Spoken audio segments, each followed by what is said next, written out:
All right, let's talk about the most famous book that never actually existed. It's a crazy story of horror, hoaxes, and how a piece of fiction can crawl out of the page and take on a terrifying life of its very own.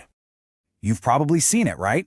Some terrifying-looking book, maybe bound in human flesh, filled with demonic spells. It gets called the Necronomicon Ex-Mortis, or the Book of the Dead. It's always portrayed as the ultimate forbidden text, the one that promises you unbelievable power, but it's going to cost you your soul. But here's the thing, the shocking truth. This book is a complete and total work of fiction. It was born from the mind of one guy, the legendary horror writer H.P. Lovecraft. He just casually dropped it into a story of his back in 1924, and well, the legend just took off from there. And this really gets to the heart of Lovecraft's genius. He was a master of this technique called Pseudobiblia. See, he didn't just invent a scary book, he invented a whole fake history for it. And he made that history so detailed and so convincing that it felt completely real to his readers. Just take a look at the timeline he cooked up. He claimed the book was first written by a so-called mad Arab in Damascus, then it got translated into Greek, and then later into Latin. But notice what he does here. He mixes his own made-up characters, like Theodorus Velatus, with actual historical figures, like Patriarch Michael I and Pope Gregory IX. That's the trick, right there. He blurred the lines between his world and ours. Now, Lovecraft didn't just keep this brilliant creation to himself, and this next part is absolutely crucial to how the whole phenomenon spread. He actually encouraged other writers, his friends, to go ahead and reference the Necronomicon in their own stories. Yeah, he wanted to create what he called a background of evil verisimilitude. I mean, what a phrase, right? He basically turned his invention into an open-source nightmare.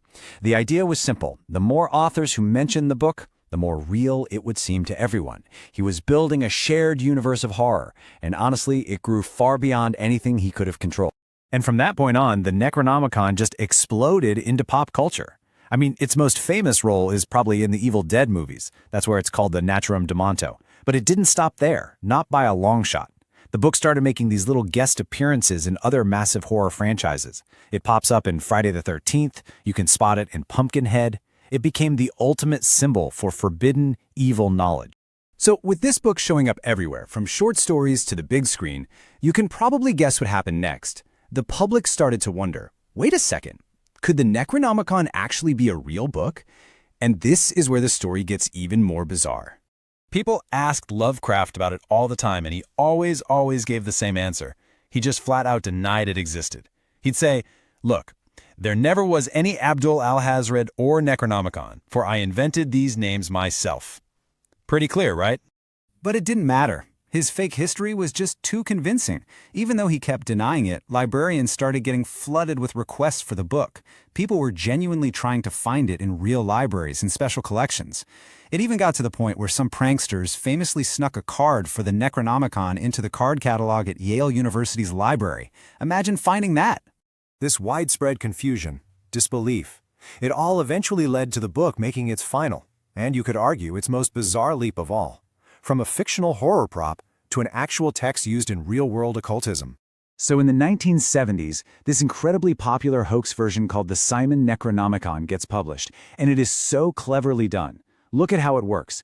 It takes Lovecraft's fiction, gods like Cthulhu, and it weaves them together with real historical figures like the occultist John Dee, and even real ancient deities like the Assyrian demon king Pazuzu. This mix of fact and fiction, it made the whole thing incredibly believable to some people. But some occultists, like this guy, Kenneth Grant, they took it a step further.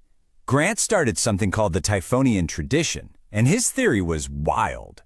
He suggested that Lovecraft wasn't just inventing these stories. No, he claimed Lovecraft was unconsciously channeling a real, ancient, and terrifying magical force. And so he formally pulled Lovecraft's Cthulhu mythos and the Necronomicon itself right into his own system of ritual magic. So, let's just step back a second. The main takeaway here is that a book, invented for a horror story, literally took on a life of its own. It went from a literary device to a pop culture icon to a library myth, and then finally to a tool for real-world occult rituals. It completely shattered the line between what's real and what's just a story. And that leaves us with a pretty fascinating question about the sheer power of stories, doesn't it?